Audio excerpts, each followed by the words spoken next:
Hello everyone. I hope this message finds you in good health and high spirits as we enter the fall season. My name is Anthony Andronico, and for the past 3 years I've had the privilege of representing you at City Hall as your Ward 2 counselor, striving to make our part of Quincy an even better place to call home. This election cycle, I've had the privilege of talking with so many of you who have highlighted Quincy's strengths and areas we can build upon.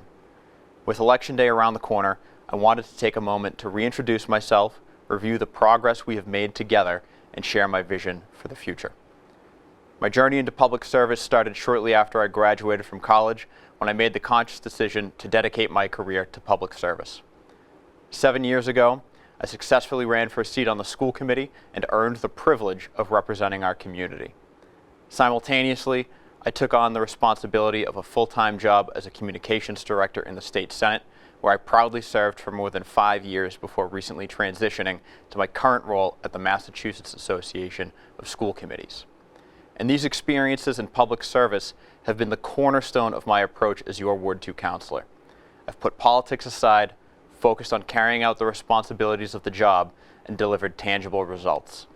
And I'm very proud to say that by working together, we've passed a plan to repave more than 6.5 miles of Ward 2 roadways over 5 years, worked alongside the Parks Department to upgrade amenities at Faxon Park with more improvements secured for 2024, guided the structural and cosmetic improvements at the Fall River Clubhouse, including new ADA-compliant bathrooms and a new kitchenette space, supported a residential property tax exemption to put more money in your pocket, co-sponsored a resolve seeking a citywide review of our zoning codes, secured pedestrian and vehicle safety improvements throughout the district, including flashing crosswalk beacons, speed signs, and other traffic calming measures, called for public input into how nearly $50 million in federal COVID-19 relief funds were spent, ensured Quincy Point be selected as a pilot neighborhood for municipal broadband, and urged the state to approve Quincy's plan for municipal aggregation so we can lower your energy bills.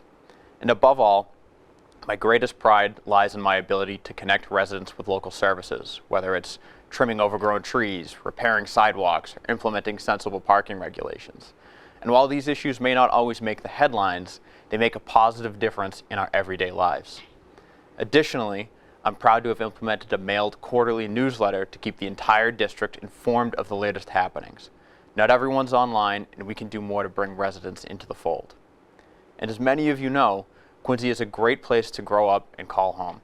And looking around at the past decade, we've added more than 10,000 residents, and that is a testament to the community that we have built together. However, with this growth does come challenge, particularly in the realm of property taxes. Many longtime residents are feeling the squeeze as property valuations rise. To alleviate this burden, I've co-sponsored an ordinance proposing a residential property tax exemption. This measure could grant up to a 35% reduction in property taxes for owner-occupied homes that have been with us for the long haul. And while we understand the budgetary concerns of implementing this overnight, I believe that phasing it in year by year is a more realistic and feasible approach. Our city's infrastructure forms the backbone of our daily lives and our economic growth.